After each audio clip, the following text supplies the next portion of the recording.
Assalamu alaikum warahmatullahi wabarakatuh. Warra tamanti biraati fashamaar kafuunee jirra jirtu bakka jirteetti nageenyi rabbii sinfaanaa jiraatu annagaa kuti galata rabbii baga jiraattanii akkasumas warroonni laayikii gootanii sabskraabii gootanii koomentii barreessitanii hundi keessaniyyuu galatoomaa ulfaadhaa isiniin jechuun barbaada. Akkasumas warroota amantii musliimaa baga guyyaa jumaa kabajamaa jaallatamaa kanaan rabbiin isin ga'e jumaa keera isiniin jedhee jira. Hundumti keessaniyyuu bakka jirteetti fayyaa nagaa ta'a. Wayyadaniif waan karoorfattanii rabbiin isiniif haa guutu, hirruu keessa rabbina isiniif haa guutu, yaadaaf murada keessa waa hundumaayyuu jechuudha rabbiin isin haa milkeessu, rabbiin fayyaa isiniif haa kennu, rabbiin bilisummaa isiniif haa kennu isiniin jechuun barbaada. Asumarraan du'aayinaa godhaa kaanaallee du'aayinaa godhaa isiniin jechuun barbaada. Bor deemaan jira. Borii mana madaameetti nagaadhaamaan jira gaa sarraatanyaa keessaa ba'aan jira gaa akkan sarraatanyaa keessatti lammata hin deebineef du'aayinaa godhaa gaa inshaalaayitii. Dhugaa garaarraa du'aayinaa godhaa maanni warru kanaan dura koomentiidhaan wal lollaa amma waa isaa dhufaa dubbachuu dhufe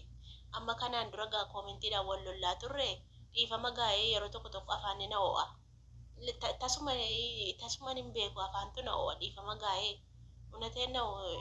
isinitti balleessira dhiifama ijoollee koomentii jechuun osoo hin balleessu baadde nan loltanii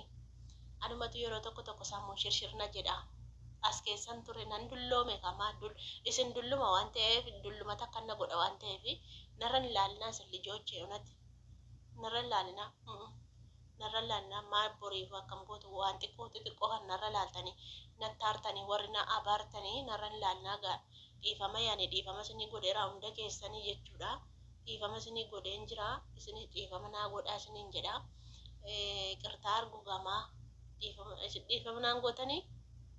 ammoo akkasumatti na galchitu abaarsoma suudii keessaa fudhadhee galaa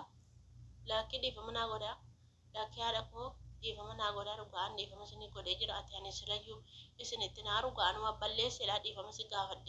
isin gaafadhee jira hunda keessaniyyuu warroonni jaallattanii warroonni jibbitanii warroonni kabajanii warroonni isin jaalladhu isin kabajus hundi keessaniyyuu dhiifama gaalii joochee unatee nankoo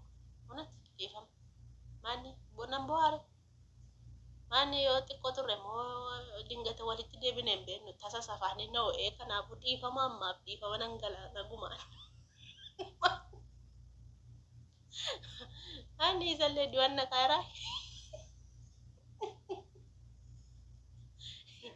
Nama du'atti deemaa jiru natti fakkaachaa jira dhugaa rabbii. Magaalaa Riyaadii jibbee baadiyyaa keessa taa'aa waggaa meeqa hojjedhe waggaa 6 ji'a meeqa joo. Jashammoo waggaa 7 guutuu fi baadiyyaa keessa turre yaadiin hin arginutu kotteen kiyya makiinaan korin biyyeen na yaatte du'aa godhaa dhugaa rabbii sodaadheen alijoo achi dhiyaa godhaa dhugaa maanni sin narra laalnaa kan maanni aan afaanti na ho'e ana mitiin kan haasa'e waan hin haasa'ee darbe waan hin dubbadee anaa miti afaantu wannoo na ta'e halas dhiifama gaa iqirtaa du'aa naa godhaa. Akkasi deemuuf hin jedha inshaallah qidaameen deema du'aayinaa godhaa isiniin jedha isa dhugaa rabbii sarraatanyaan na duukaa deemaa jirti dheengaddi gaafa dafinoo dhuftee barbaannu diden hojiitti agarsiisee akkanumatti jizimii masee ilaalee na jibbisiisetti jaartiin barbaadutti si duukaa deemtuu sarraatanyaa kan biraa fidadhaa ammati dhuftutti naan jetti. Ani maal gochii nasiin ba'an dhagaan darbadeen deema. Hin dhufti na seete. Iqaamaan baafadha jennaan akka iqaamaan ba'aa jiru beetti akka waraqaan ba'aa jiru. Iqaamaan baafadha jennaan baqqaatiin dhufta waan ta'eef deebitee dhufta miti deebi'een dhufa. Iddoo tokkoon dhufu deebi'een dhufa goyoomsee deemaa jira. Asii sarraatanyaa baqqaama sarraatanyaa kan biraan fidadha malee hin barbaadu kana. Akkasumatti na jibbisiisteetti mucayyoon hojiillee beekti ani beekun akkasumatti na jibbisiisteetti man bakka mana duukaa deemaa jirti gidaame kan biraa dhufa amma immoo jaartiin amallishee amtuudha ani danda'een jiraadha malee amallishee baay'ee amtuudha warra jaarsolii kuni baay'ee amalli isaanii hamoodha warra dudulloome kana jechuudha nama obseetu dalagata bakka kullu ishee xayyib yoo jetteeni isa jaallatu ani xayyib jedhaanii dhimma ittiin qabu jala fiigaa jechuudha kanaaf jennaani du'aanaa godhaa riyaadiin hin deemaa riyaadii deemee sanbata guddaa imbaasii deemaa imbaasii irraa dhaqee waraqaa baafadhee yoo isaan birriidhaan galii birrii kaffaltee birrii kaffalanii galuun hin danda'ama minaamin hin jedhan harkaan hin deemamaan jedhan ittuma cabseen gaafadhan sodaadhu yoo isaan tolenaa jedhani birrii kaffalee gala yoo isaan na hidhanii tursa immoo mana hidhaa seenee gala qalliin akkasiin jiru mana ijaasaan ta'u mana hidhaa naa wayya wallahi mana ijaasa ta'urra mana hidhaa naa wayya tasuman jaalladhu dhugaa rabbii kanaafin isiniin jedhaa inshaalla du'aa naa godhaa viidiyoo nan dalagadhaa tokko irratti illee wala gara rakkoon hin jiru kan kanaachi Sumayyaa farra dubbachuu dhufee Sumayyaa farra maal dubbatte yoo jettanii Saayidoo farra maal dubbatte yoo jettanii amma Saayidoo farra kan hin dubbadhu osoo qilleensi gidduun galin osoo immoo waa sheexanii wayii dhuftee waswaasinii osoo dafanii wal fuudhanii natti tola dhugaa rabbii isin maal jettu tu dafanii wal fuudhanii maaliif jennaan xiqqoo turraani sheexana gidduu gala xiqqoo turraani waatu wasawwasa saniifuu dirqama dafanii kaadhachuu qaba roozaa jechuudha Saayidoo dhugaa rabbii isin maal jettu an akka isaan dafanii hidhatan hin barbaada akka yaada kiyyaatti maaliif amma Sumayyaanii kaleessa viidiyoo gadi dhiisne wayitti jirtiin dhukkubuun oolee bar dhukkubsattee dhadhaa gubbeerra keettee xiqqoo dhadhaa nam dhukkubsatee aaree achoo aarrii gubbee keessaan albaa gubbeerra dhadhaa keewwatteerti saniifuu jechuu dhukkubsattee jirti har'a viidiyoo gadi dhiisne ilaala.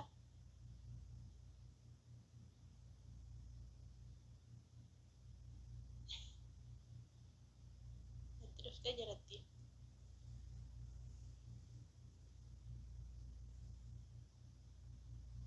Bishaan buusu natti nufi.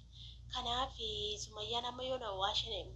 har'a viidiyoo faa gadhiisuun dhiistu hundaaf jechuudha hin ennaa malee dhukkubsatteetti baay'een boo'ee jette aartee bakka yoo nama gubannaa saddaa keessa jirti yookaan immoo dhukkubsattee iyyuu mana qorichaa jiraachuu dandeessi hin beekamu jechuudha maaliif aartee jirti baay'ee dhugaa rabbi inni booddana baay'ee aarsakko inni kanaan duraanii bakka diraamaa iyyuutti fakkaata akka bakka Saayidoon hojjetu diraamaa iyyuutti fakkaata inni ammaa garuu dhugaa waan ta'eefi baay'ee tokko abdii kutattee baay'ee tokko boossee jechuudha akkuma baay'ee tokko boo'ee jette waan ta'eef jechuu kanaafuu Saayidoon ammoo qilleensi dhufee gidduun galeen otuu sheexanii dhuftee wasawwasinii otuu waa tokko balaa wahii uumamini dafee kaa godhachuu qaba dafee jaarsolee ergatee seera guuttatee mucayyoo seeraan fuudhuu qaba jechuudha mucayyoon akkuma isin argitanii baay'ee tokko jaallattee jirti innillee baay'ee tokko jaallatee jira jechuudha kanaafuu rabbiin tokko isaanaa godhu inshaalla du'aa godhaaf isiniin jechuun barbaada rabbiin tokko godhee mana tokko keessaa jireenya gaarii jireenya bareedaa akka inni jiraatu bakka dhugaa rabbii akka inni jiraatu gammadaa ta'e yeroo Sumayyaa wajjin jiru olitti iyyuu gammadaa ta'e akka inni jiraatu inshaalla du'aa godhaaf isiniin jechuu barbaada ani hedduu tokko natti tolaa jira hedduu tokko gammadaa jira baay'ee tokko gammadaa jira dhugaa rabbiitu beekte otoo na argitanii dhugaa nama wannatti kolfa jedhee malee jaartiin kun kaatee gaan sirbitu beekte sanuma fannisa malee tun kai sirbe faanati tola dhugaa rabbii jechuun kaameraa duddubattan sirbee baafadha gara bayeetta faruga kaameraa duddubattin namni waraabuun jiru akka barbaadetti sirbee baafadha dhugaa akkasii kanaafuu hundi keessan baga gammaddanii rabbiin dafee akka inni kaa hidhatanii piroososii lafarra hin dheeranne minaamina akkan taane du'aa godhaaf isiniin jira bakka bashannanaa geessee bakka jiraa mitire akka warra diraamaa maariffaa sana lafaarratti hojjetu fa'aa bakka bashannanaa nu geesse bakka bishaanii fa'aa abaaboo fa'aa walii kennanii maal jedhanii bakka meedaa keessa wal kaachisanii walii wajjin taphatanii ganama baay'ee tafa gaddaa hundaafiyyuu